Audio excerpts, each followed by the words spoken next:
Nos últimos anos, uma guerra silenciosa foi declarada contra uma das forças mais fundamentais da nossa civilização: a masculinidade. O que antes era sinônimo de coragem, força, proteção e honra, hoje é frequentemente arrastado para a lama, rotulado com termos pejorativos e apresentado como algo a ser controlado, diluído ou até mesmo erradicado. Essa ofensiva cultural atingiu um novo pico recentemente, em um episódio que expôs de forma cristalina o abismo que existe entre a percepção da mídia tradicional e a realidade vivida por milhões de pessoas. Dana White, o CEO do UFC, uma organização que, por sua própria natureza, celebra a força e a competitividade masculina, foi colocado contra a parede por uma repórter em um programa de grande audiência. A pergunta, carregada de um viés implícito, era sobre a possibilidade de a masculinidade transbordar e se tornar tóxica. A resposta de White foi um nocaute verbal. Ele não aceitou a premissa. Ele a desafiou de volta. O que é masculinidade tóxica? Você me diz. A repórter, pega de surpresa, não soube definir o termo que ela mesma usou.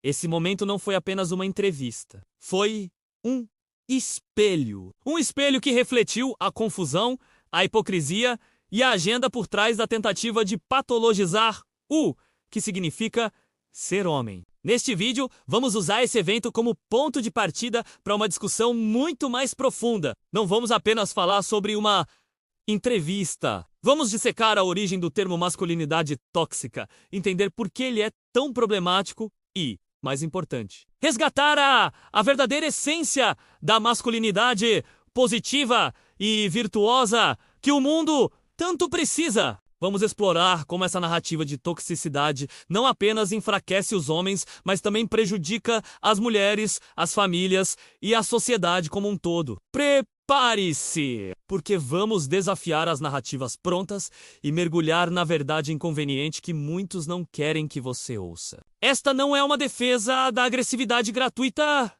ou da opressão. É uma celebração da força masculina em sua forma mais nobre e essencial. O primeiro pilar que desmorona quando analisamos o conceito de masculinidade tóxica é a própria desonestidade intelectual do termo. Ele foi cunhado em círculos acadêmicos restritos, com uma definição específica que se referia a normas sociais rígidas e prejudiciais, impostas aos homens, menos como a supressão de emoções ou a glorificação da violência. No entanto, como um vírus, o termo escapou do laboratório acadêmico e foi sequestrado pela cultura popular e pela mídia, que o transformaram em uma arma retórica. Hoje, masculinidade tóxica é usado como um rótulo genérico para atacar praticamente qualquer traço tradicionalmente masculino. Ambição, competitividade, estoicismo, força física, assertividade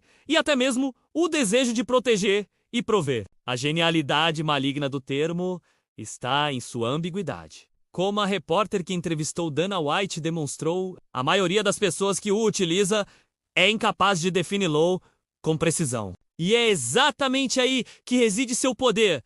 Ele não serve para descrever um problema, mas para acusar um grupo. Ele cria uma associação negativa automática, onde a palavra tóxica contamina a palavra masculinidade, sugerindo que há algo inerentemente venenoso em ser homem. Algo que precisa ser purificado ou removido. Essa tática não é nova. É um clássico da engenharia social. Pegar um conceito nobre, associá-lo a uma palavra terrível e repetir a combinação até que a mente das pessoas não consiga mais separá-los. É o que acontece quando a masculinidade, que representa a coragem de um bombeiro entrando em um prédio em chamas, a resiliência de um pai trabalhando em 2 empregos para sustentar sua família e a força de um atleta quebrando seus próprios limites, é colocada no mesmo saco de comportamentos verdadeiramente destrutivos, como o abuso e a violência. A consequência disso é uma geração de meninos crescendo com vergonha de seus próprios impulsos naturais. Eles são ensinados que sua energia é um problema, que sua competitividade é agressiva demais, que sua necessidade de se provar é tóxica. Em vez de aprender a canalizar essa energia poderosa para fins construtivos, para construir, proteger, inovar e liderar, eles são incentivados a suprimi-la. O resultado é um exército de homens apáticos, confusos e fracos, que têm medo de tomar decisões, de liderar e de defender seus valores. E um homem fraco não é um homem inofensivo. Um homem fraco é um homem perigoso, pois ele se torna um vácuo, suscetível a ideologias destrutivas e incapaz de proteger a si mesmo e aos que ama quando a verdadeira diversidade bate à porta. A rejeição da masculinidade não cria um mundo mais seguro. Ela cria um mundo mais vulnerável. O segundo grande problema com a guerra contra a masculinidade é que, ironicamente, ela é terrivelmente prejudicial para as mulheres. Em uma sociedade que funciona, homens e mulheres não são adversários. São parceiros complementares. A polaridade entre as energias masculina e feminina é a bateria que alimenta a atração, a harmonia familiar e o progresso social. Quando a masculinidade é atacada e enfraquecida, essa bateria perde sua carga. A narrativa de que os homens precisam ser mais suaves, mais emocionais no sentido de menos controlados e menos assertivos, ignora uma verdade biológica e psicológica fundamental. As mulheres, em sua grande maioria, não se sentem atraídas pela fraqueza masculina. Elas podem dizer que querem um homem sensível, mas o que geralmente buscam é um homem forte, que também seja capaz de empatia e conexão. Não um homem que abdicou de sua força. Elas anseiam por um parceiro que seja uma rocha, um porto seguro em meio às tempestades da vida. Um homem que tenha a coragem de liderar, a força para proteger e a integridade para ser confiável. Quando a sociedade treina os homens para serem passivos e hesitantes, ela força as mulheres a assumirem o papel masculino na relação. Elas precisam se tornar as principais tomadoras de decisão, as protetoras, as rochas. E, como discutimos em outros vídeos, essa inversão de papéis é exaustiva e mata a atração. Uma mulher não quer gerenciar seu parceiro, ela quer admirá-lo. Ela não quer duvidar se ele será capaz de lidar com uma crise. Ela quer ter a certeza de que ele estará lá. Famui Lesoriuto. A campanha contra a masculinidade tóxica vende a ideia de que está libertando as mulheres da opressão masculina. Mas na prática, ela as sobrecarrega com responsabilidades que muitas não desejam e as priva da segurança e da admiração que um parceiro masculino forte proporciona. É por isso que vemos um paradoxo crescente. Em uma era com o discurso mais feminista da história, muitas mulheres se sentem mais sobrecarregadas, ansiosas e insatisfeitas em seus relacionamentos do que nunca. Elas estão cercadas por homens que foram ensinados a pedir permissão em vez de tomar a iniciativa, a pedir desculpas por sua própria natureza em vez de aprimorá-la. Além disso, há uma questão de segurança física. Vivemos em um mundo que, apesar de todos os avanços, ainda pode ser perigoso.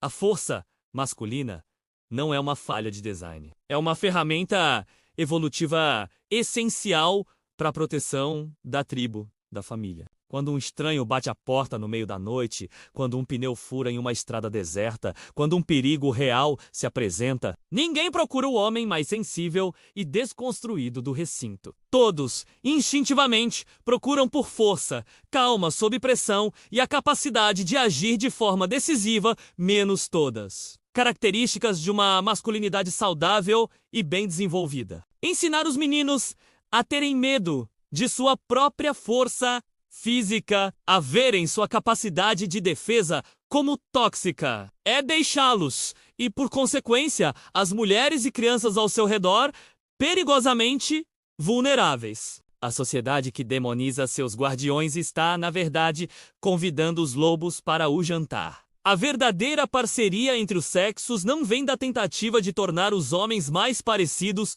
com as mulheres, mas da celebração e do respeito às suas diferenças e forças complementares. Agora, uma pausa para a reflexão. A palavra masculinidade foi tão distorcida que muitos nem sabem mais o que ela significa em sua essência positiva. Eu quero propor um exercício para resgatarmos isso juntos. Pense em um homem que você admira menos. Pode ser seu pai, seu avô, um professor, um personagem histórico ou até mesmo um personagem de ficção. Que qualidade nele representa a masculinidade em sua melhor forma?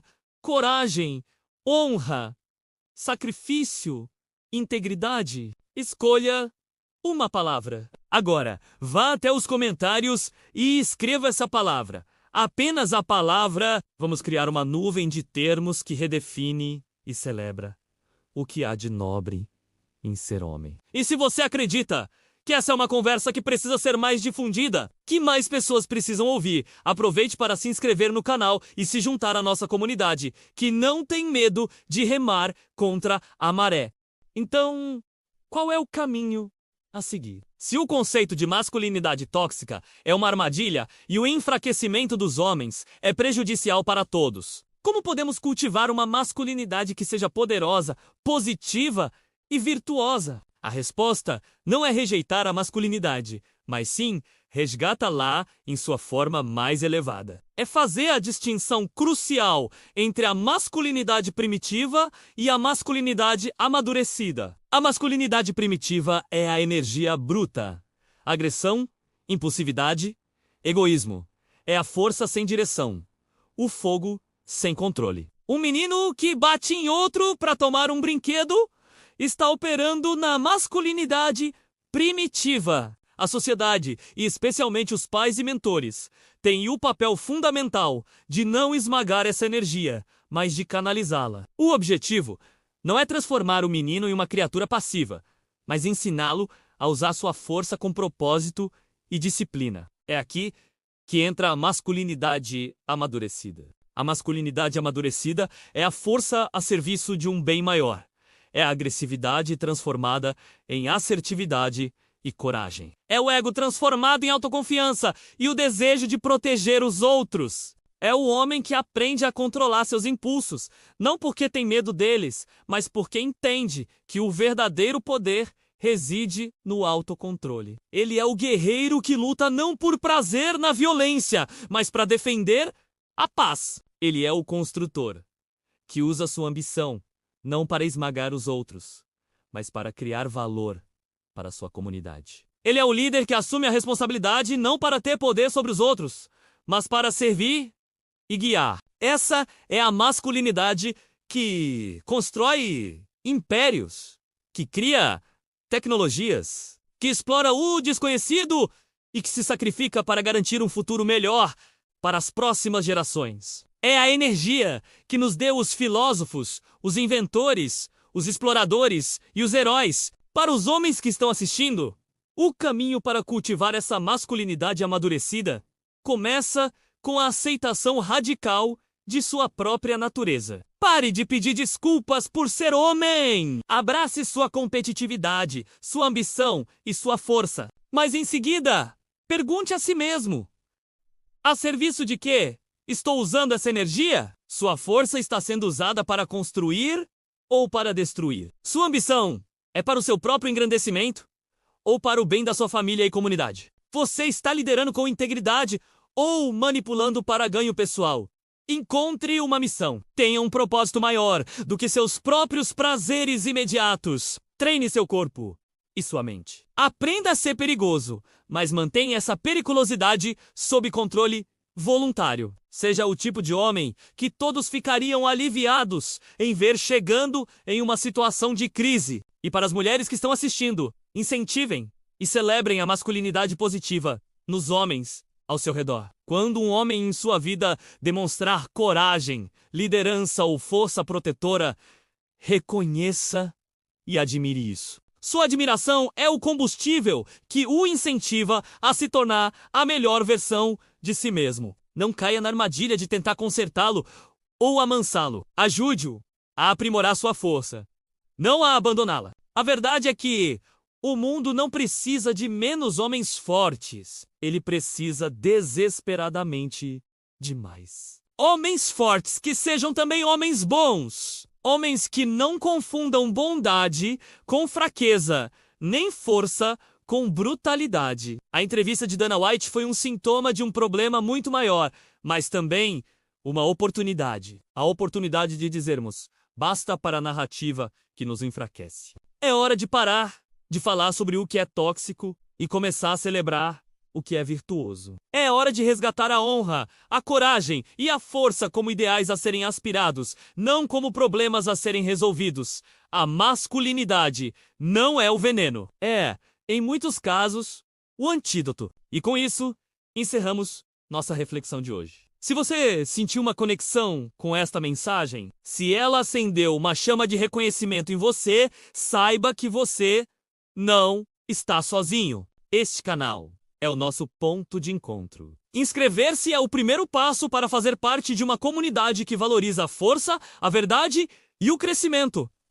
Mas eu quero ir além. Quero que este espaço seja um arquivo de inspiração. Use os comentários abaixo para nos contar qual foi o momento em que você se sentiu mais orgulhoso da sua masculinidade ou mais grato pela masculinidade de um homem em sua vida. Compartilhe essa história. Vamos transformar a seção de comentários em um mural de exemplos positivos, um contraponto real e poderoso a toda a negatividade que vemos por aí. Sua história importa. Obrigado por sua coragem de ouvir e pensar por si mesmo. Um forte abraço e nos vemos na próxima Batalha de Ideias!